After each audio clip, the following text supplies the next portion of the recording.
Hi ಎಲ್ಲರಿಗೂ ನಮಸ್ಕಾರ. ಬನ್ನಿ ಉತ್ತರ ಕರ್ನಾಟಕದ ಜೋಳದ ರೊಟ್ಟಿ ಮುಳುಗಾಯಿ ಎಣ್ಗಾಯಿ ಮಾಡೋದು ಹೇಗೆ ಅಂತ ನೋಡೋಣ. ಬೆಳಗ್ಗೆ 5 ಗಂಟೆಗೆ ಎದ್ದು ನಾನು 5:30ಗೆಲ್ಲ ಕೆಲಸ ಮುಗಿಸ್ಕೊಂಡು 5:30 ನಾನು ಅಡುಗೆ ಸ್ಟಾರ್ಟ್ ಮಾಡ್ತಾಯಿದ್ದೀನಿ. 1 ಕಪ್ ಬಿಸಿನೀರು ಮಾಡಿಕೊಂಡು ಬಿಸಿನೀರು ಕುಡಿತಾಯಿದ್ದೀನಿ. ನಮ್ಮ ವಿಡಿಯೋ ಇಷ್ಟ ಆದರೆ ನಮ್ಮ ಚಾನಲ್ನ ಸಬ್ಸ್ಕ್ರೈಬ್ ಮಾಡ್ಕೊಳ್ಳಿ. ಬನ್ನಿ ಜೋಳದ ರೊಟ್ಟಿಗೆ ಸರಿ ಮಾಡೋದು ಹೇಗೆ ಅಂತ ನೋಡೋಣ. ನಾನಿಲ್ಲಿ ಉದ್ದನ ಕಪ್ಪಲ್ಲಿ 1.5 ಕಪ್ ನೀರು ಹಾಕ್ಕೊಂಡಿದ್ದೀನಿ. ಇದು ಚೆನ್ನಾಗಿ ಮಳ್ಳಿ ಸ್ವಲ್ಪ ಟೇಸ್ಟಿಗೆ ಉಪ್ಪು ಹಾಕಿದ್ದೀನಿ. ಇದು ಮಳ್ಳೋದ್ರಲ್ಲಿ ಮಳ್ಳೋಷ್ಟೊತ್ತಿಗೆ ನಾನು ಜೋಳದ ಹಿಟ್ಟು ಸಣ್ಣೆ ಮಾಡ್ಕೊಳ್ಳೋಣ. ಜರಡಿ ಮಾಡಿಕೊಂಡು ಇವಾಗ 5 ಸ್ಪೂನು ನೀರು ಮಳ್ತಾಯಿದೆ ಚೆನ್ನಾಗಿ. ಇವಾಗ 5 ಸ್ಪೂನು ನಾನು ಜೋಳದ ಹಿಟ್ಟು ಹಾಕ್ಕೊಳ್ತಾಯಿದ್ದೀನಿ. ನಿಮ್ಮ ಮನೆಗೆ ಕ್ವಾಂಟಿಟಿ ಎಷ್ಟು ಬೇಕೋ ಅಷ್ಟು ಹಾಕ್ಕೊಳ್ಳಿ. ನಮಗಿದು ನಮ್ಮ ಮನೇಲಿ ನಾವಿರೋದು 5 ಜನ. ಇದು ಜಾಸ್ತಿ ಆಗುತ್ತೆ, ಬಟ್ ನಾನು ಊರಿಗೆ ಹೋಗ್ತಾಯಿದ್ದೀನಿ. ಹಾಗಾಗಿ ನಮ್ಮ ಅಮ್ಮಗೂ ಒಂದು 10 ರೊಟ್ಟಿ ತೊಗೊಂಡೋದ್ರಾಯ್ತು ಅಂತೇಳಿ ನಾನು ಸರಿ ಜಾಸ್ತಿ ಮಾಡ್ಕೊಳ್ತಾ ಇದ್ದೀನಿ. 5 ಸ್ಪೂನ್ ಹಿಟ್ಟು ಹಾಕೊಂಡು ಇದು ಚೆನ್ನಾಗಿ ಮಳ್ಳಿ. ಇದು ಈಗ ಈ ಥರ ಈಗ ಉಪ್ಪು ಬರ್ತಾ ಇದೆಯಲ್ಲ, ಈ ಥರ 2 ಸರಿ ಬಂದರೆ ಇದು ಬೆಂದಿದೆ ಅಂತ ಅರ್ಥ ನೋಡಿ. ಇವಾಗ ಚೆನ್ನಾಗಿ ಕಲಿಸ್ಕೊಳ್ಳೋಣ ಇದನ್ನ.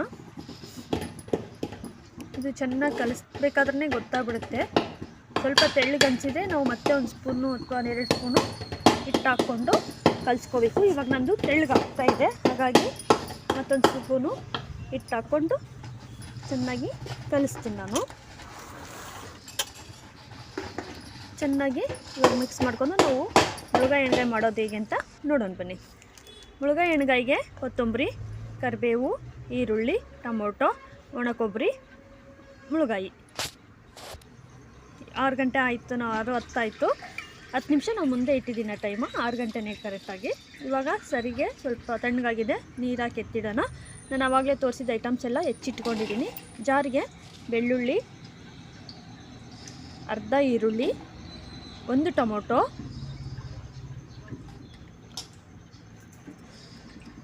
ಸ್ವಲ್ಪ ಒಣಕೊಬ್ಬರಿ,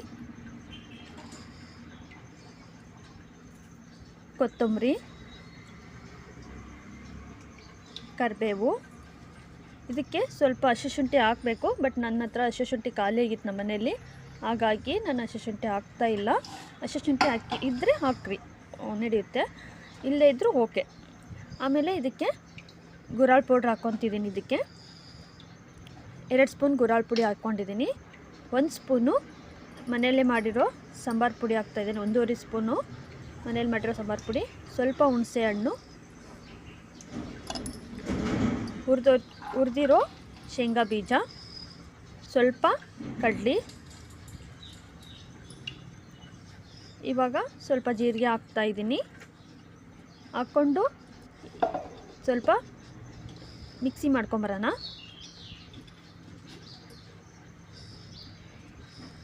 ನೆಕ್ಸ್ಟ್ ಇವಾಗ ಹೆಚ್ಚಿಟ್ಕೊಂಡಿರೋ 2 ಈರುಳ್ಳಿ, 1 ಟೊಮೊಟೊಕ್ಕೆ ನಾನು ಸ್ವಲ್ಪ ಜೀರಿಗೆ, 1 ಸ್ಪೂನು ಖಾರದ ಪುಡಿ, ಖಾರದ ಪುಡಿ ಇನ್ನೊಂದು ಸ್ವಲ್ಪ ಬೇಕಾಗುತ್ತೆ, ನಾನು 1.5 ಸ್ಪೂನ್ ಹಾಕ್ಕೊಂಡಿದ್ದೀನಿ.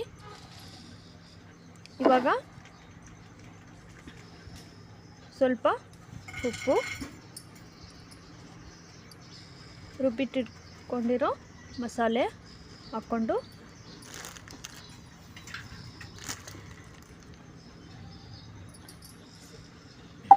ನೆಕ್ಸ್ಟು ಇದನ್ನು ಸೈಡಿಗೆ ಎತ್ತಿಡೋಣ ಜಾರ. ಇದಕ್ಕೆ ಬೆಲ್ಲ,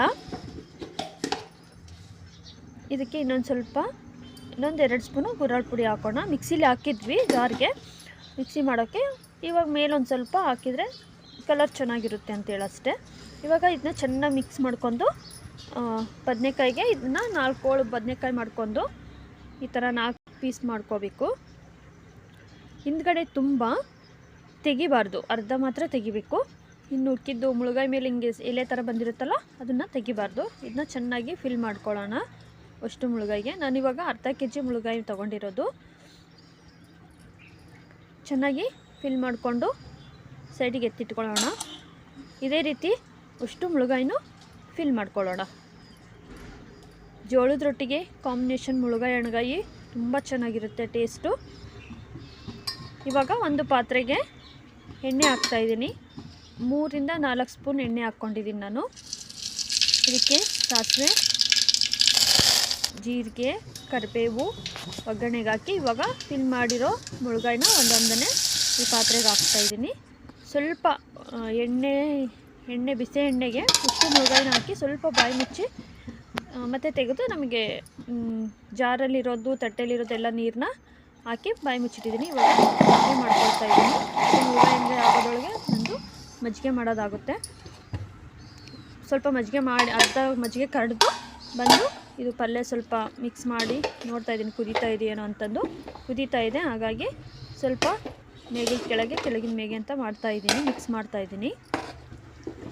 ಮುಳುಗಾಯಿ ಎಣ್ಗಾಯಿ ಮಾತ್ರ ಟೇಸ್ಟ್ ತುಂಬ ಚೆನ್ನಾಗಿ ಬಂದಿತ್ತು. ನಮ್ಮ ಮನೆಯಲ್ಲಿ ನನ್ನ ಮಗಳಿಗೆ ತುಂಬ ಇಷ್ಟ ಮುಳುಗಾಯಿ ಎಣ್ಗಾಯಿ. ಮತ್ತು ಇವಾಗ ಬನ್ನಿ ರೊಟ್ಟಿ ಮಾಡೋದು ಹೇಗಂತ ನೋಡೋಣ. ಸರಿ ಮಾಡಿ ಇಟ್ಕೊಂಡಿದ್ವಲ್ವ, ಆ ಸರಿನ ಒಂದು ಬಾಣಲೆಗೆ ಹಾಕ್ಕೊಂಡು ಅದಕ್ಕೆ ಜೋಳದ ಒಣ ಹಿಟ್ಟು ಹಾಕ್ಕೊಂಡು ಚೆನ್ನಾಗಿ ನಾದ್ಕೊಳ್ಳೋಣ. ಚೆನ್ನಾಗಿ ನಾದ್ಕೊಂಡು, ನನಗಿದು ರೊಟ್ಟಿ ಕ್ವಾಂಟಿಟಿ ತುಂಬ ಜಾಸ್ತಿ ಆಯಿತು, ಬಟ್ ಏನೂ ಮಾಡೋಂಗಿಲ್ಲ. ಸ್ವಲ್ಪ ಚೆನ್ನಾಗಿ ನಾದ್ಕೊಳ್ಳೊಂದು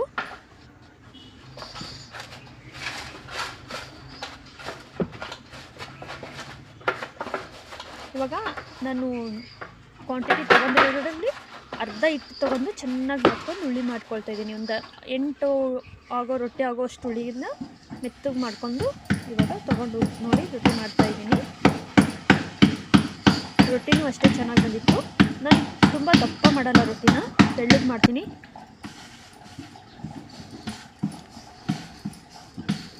ನೋಡಿ ನಮ್ಮ ಮನೆಯಲ್ಲಿ ಲತ್ತುಡಿ ಇದ್ದಾವೆ, ಬಟ್ ನನಗೆ ಈ ಲತ್ತುಡಿಲಿ ರೂಢಿ ಆಗಿಬಿಟ್ಟಿದೆ. ಒಂದು ಸೈಡ್ ಮುರಿದೋಗಿದೆ, ಆದರೂ ನಮಗೆ ಇದೇ ಲತ್ತುಡಿನೇ ನಮಗೆ ಇಷ್ಟ ರೊಟ್ಟಿ ಮಾಡೋಕ್ಕೆ. ಬೇರೆ ಲತ್ತುಡಿ ನಮಗೆ ಸೆಟ್ಟನೇ ಆಗಿಲ್ಲ. ಸೊ ಹಾಗಾಗಿ ನಾವು ಇದೇ ಲತ್ತುಡಿಲಿ ನಾನು ರೊಟ್ಟಿ ಮಾಡೋದು. ನಾನು ಇವಾಗ ರೊಟ್ಟಿ ರೆಡಿ ಆಯಿತು. ಇವಾಗ ಹಂಚು ಕೂಡ ಕಾದಿದೆ. ಇವಾಗ ಹಂಚ ಮೇಲೆ ಬಿಸಿ ಹಂಚ ಮೇಲೆ ರೊಟ್ಟಿ ಹಾಕಿದೆ, ಜೋಳದ ರೊಟ್ಟಿನ. ನೋಡಿ ಎಷ್ಟು ಚೆನ್ನಾಗಿ ಬಂದಿದೆ ರೊಟ್ಟಿ. ಮೇಲೆ ಇವಾಗ ಒಂದು ಬಟ್ಟೆಯಿಂದ ಎಲ್ಲ ಒಣ ಇಟ್ಟಿರೋದೆಲ್ಲ ಒರೆಸ್ಕೊಳ್ಳೋಣ. ಒಂದ್ಸಲ ಈ ಥರ ಮುಳುಗಾಯಿ ಎಣ್ಗಾಯಿ ನಾನು ಮಾಡಿರೋ ಥರ ಒಂದ್ಸಲ ಟ್ರೈ ಮಾಡಿ ಮನೆಯಲ್ಲಿ. ಇವಾಗ ಇದಕ್ಕೆ ಸ್ವಲ್ಪ ಗಟ್ಟಿ ಮೊಸರು ಹಾಕಿದರೆ ಟೇಸ್ಟ್ ತುಂಬ ಚೆನ್ನಾಗಿ ಬರುತ್ತೆ. ನಾನು ಇದರಲ್ಲಿ ಒಂದು 4 ಸ್ಪೂನು ಗಟ್ಟಿ ಮೊಸರು ಹಾಕಿದ್ದೀನಿ. ಸ್ವಲ್ಪ ಜಾಸ್ತಿನೇ ಹಾಕ್ಬೋದು, ಬಟ್ ನಮ್ಮದು ಹುಣಸೆಹಣ್ಣು ಸ್ವಲ್ಪ ಜಾಸ್ತಿ ಆಯಿತು, ಹುಳಿ ಅನ್ನಿಸ್ತು. ಸೊ ಹಾಗಾಗಿ ಸ್ವಲ್ಪ ಹಾಕಿದ್ದೀನಿ ಮೊಸರು. ನೋಡಿ ರೊಟ್ಟಿ ಎಷ್ಟು ಚೆನ್ನಾಗಿ ಬಂದಿದೆ. ಇದು ತುಂಬ ಅಷ್ಟು ಫುಲ್ಲು ಉಬ್ಬೋದಿಲ್ಲ, ಯಾಕೆಂದರೆ ನಾನು ತೆಳ್ಳಗೆ ಮಾಡಿದ್ದೀನಿ. ದಪ್ಪ ಸುಟ್ಟರೆ ನಾವು ಒಂದು ರೊಟ್ಟಿ ಎಷ್ಟಿದೆಯೋ ಅಷ್ಟು ಕೂಡ ಪೂರಿ ಥರ ಉಬ್ಬುತ್ತೆ ರೊಟ್ಟಿ. ನಾನು ತೆಳ್ಳಗೆ ಮಾಡಿರೋದ್ರಿಂದ ಸ್ವಲ್ಪ ಗುಳ್ಳೆ ಬಂದಿದೆ ಅಷ್ಟೇ. ಜೋಳದ ರೊಟ್ಟೆ, ಬಿಸಿ ಬಿಸಿ ಜೋಳದ ರೊಟ್ಟೆ, ಮುಳುಗಾಯಿ ಎಣ್ಗಾಯಿ ಕಾಂಬಿನೇಷನ್ ಮಾತ್ರ ಸೂಪರು. ಒಂದ್ಸರಿ ನಿಮ್ಮ ಮನೇಲಿ ಟ್ರೈ ಮಾಡಿ ಕಮೆಂಟಲ್ಲಿ ತಿಳಿಸಿ ಹೇಗೆ ಇತ್ತು ಟೇಸ್ಟ್ ಅಂತ. ಬನ್ನಿ ಊಟ ಮಾಡೋಣ.